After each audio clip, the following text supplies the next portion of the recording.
나의 또 소망이시며 나의 생명의 주가 되신 하나님 아버지, 우리 인생의 모든 또 과정과 또 역사가 하나님께 달려있음을 또 믿사오니 하나님의 자녀된 우리는 인내의 신앙을 가지고 끝까지 우리 신실하신 하나님을 믿고 또 경외하며 흔들리지 않는 믿음으로 또 나아가기를 또 원하옵나이다.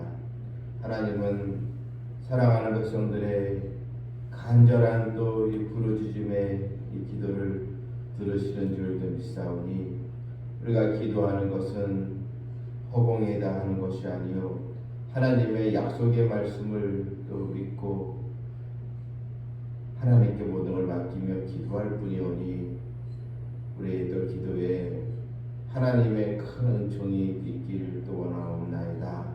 3월달이 시작되었습니다.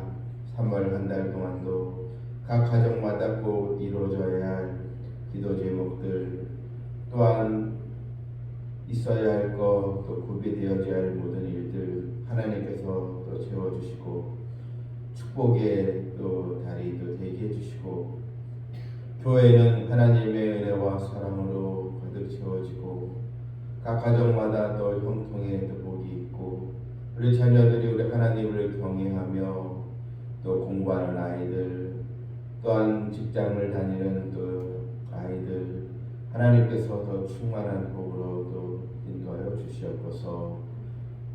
예수님의 이름으로 기도합나이다. 아멘. 찬송가 313장 드리겠습니다.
하나님 말씀은 다니엘서 5장입니다. 1절로 9절 말씀입니다.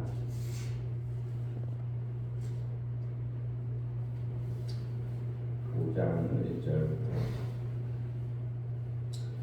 벨사살 왕이 그의 귀족 1000명을 또 위하여 큰 잔치를 베풀고 그 1000명 앞에서 술을 마시니라. 벨사살이 술을 마실 때에 명하여 그의 부친 느부갓네살이 예루살렘 성전에서 탈취하여 은금, 은 그릇을 가져오라고 명하였으니 이는 왕과 귀족들과 왕후들과 후궁들이 다 그것으로 마시려 함이었더라. 이에 예루살렘 하나님의 전 성소 중에서 탈취하여 온 금그릇을 가져오매 왕이 그 귀족들과 왕후들과 후궁들과 더불어 그것으로 마시더라. 그들이 술을 마시고는 그 금, 은, 구리, 새 나무, 돌로 만든 신들을 찬양하니라.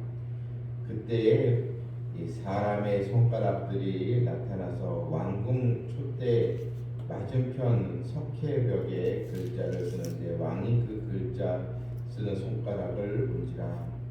이에 왕의 즐기던 얼굴빛이 변하고 그 생각이 번민하여 넓적 다리 마디가 녹는 듯하고 그의 무릎이 서로 부딪힌지라. 왕이 크게 소리질러 술객과 갈대와 술사와 점쟁이를 불러 보게 하고 바벨론의 지혜자들에게 말하되 누구를 막론하고 이 글자를 읽고 그 해석을 내게 보이면 자주색 옷을 입히고 금사슬을 그의 목에 걸어주리니 그를 나라의 셋째 통치자로 삼으리라 하니라.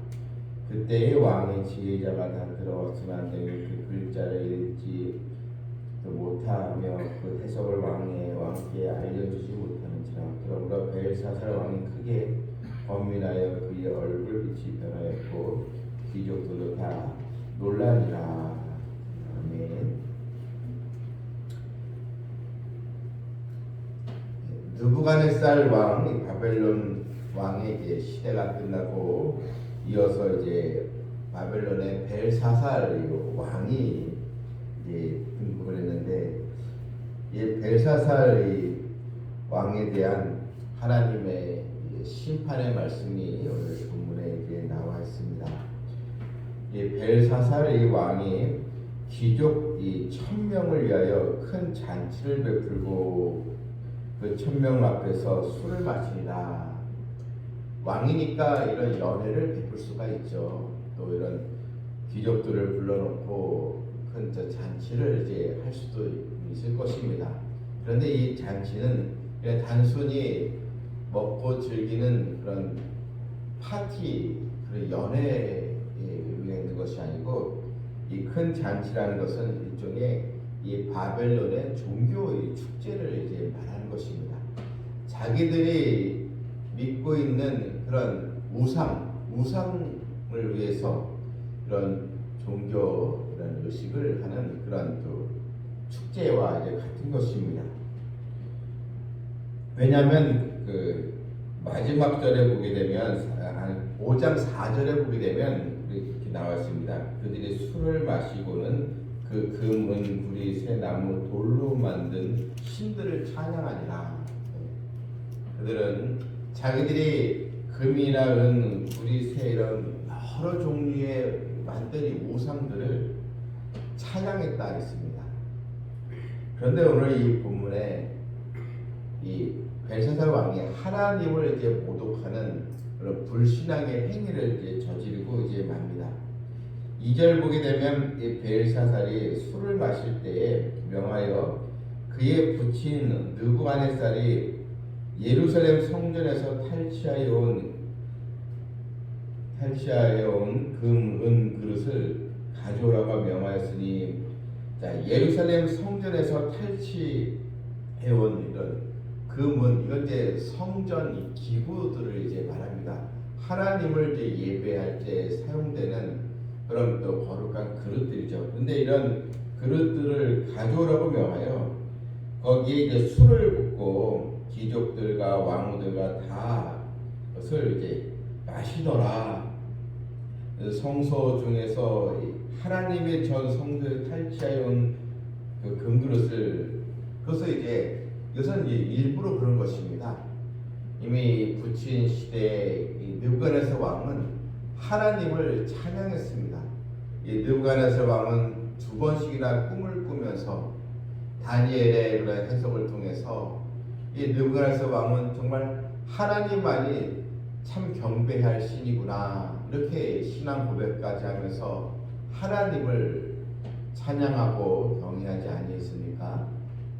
그런데 그 그걸 다 알고 있던 이 벨사살 왕은 하나님은 아무것도 아니다. 그러니까 성전에서 가져온 금그릇을 가지고 술을 마셨다는 것은 하나님의 존재에 대해서 이건 아무것도 아니고 하나님을 일부러 업신여기는 그런 행위를 이제 하게 된 것입니다. 그런데 5절 보니까요, 이 벨사살 왕이 온 몸이 마비될 정도의 큰 사건이 생깁니다. 여러분 5절을 볼까요? 5절을 보게 되면 그때 사람의 이 손가락들이 나타나서 왕궁 촛대 맞은편 석회 벽에 글자를 쓰는데 왕이 그 글자 쓰는 손가락을 이제 본지라. 자, 한참 연애를 즐기는 가운데 여러분 이 사람의 이 손가락들이 나타나서 얼마나 여러분 놀라운 일이지 않겠습니까? 이런 손가락들이 나타나가지고 이 벽에 이 글자를 쓰는 그것을 이제 보게 된 것입니다. 아주 이런 초자연적인 그런 또 역사죠.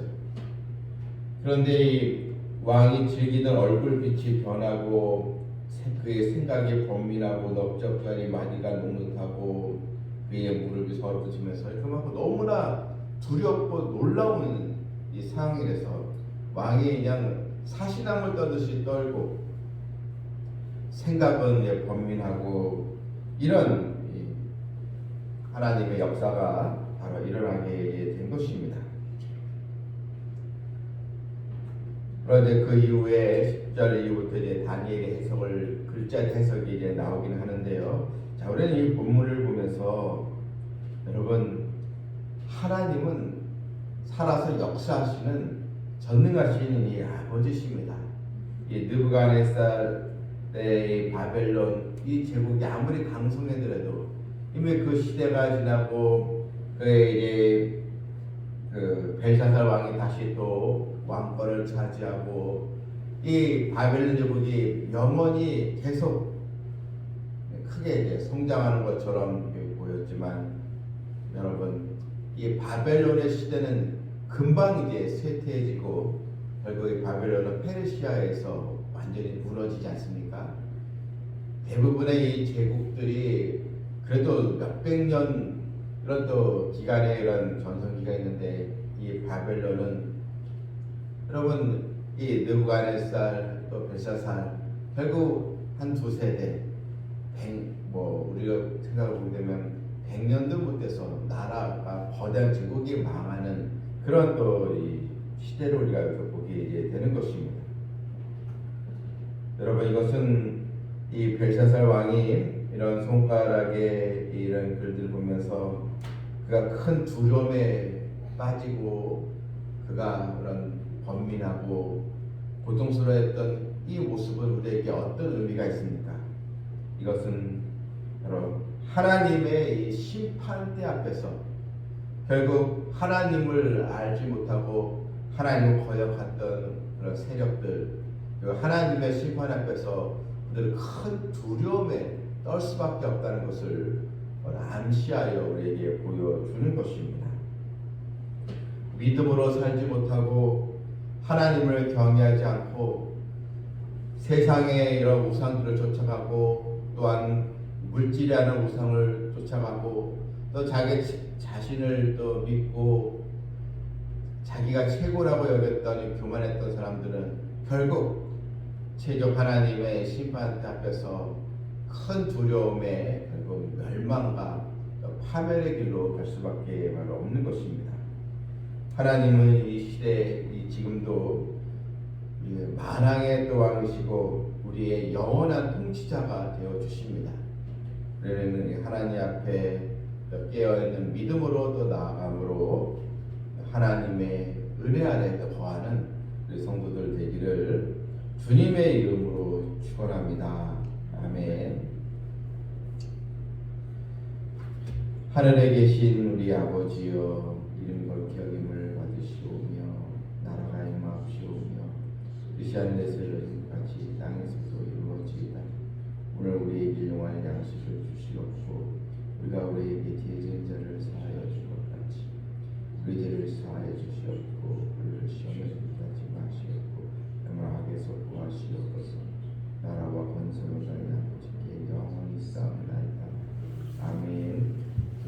영원한 통치자이신 우리 하나님, 또한 우리의 기도를 들으시는 하나님께 겸손함으로 또 신앙생활하는 우리가 되기를 기도합니다.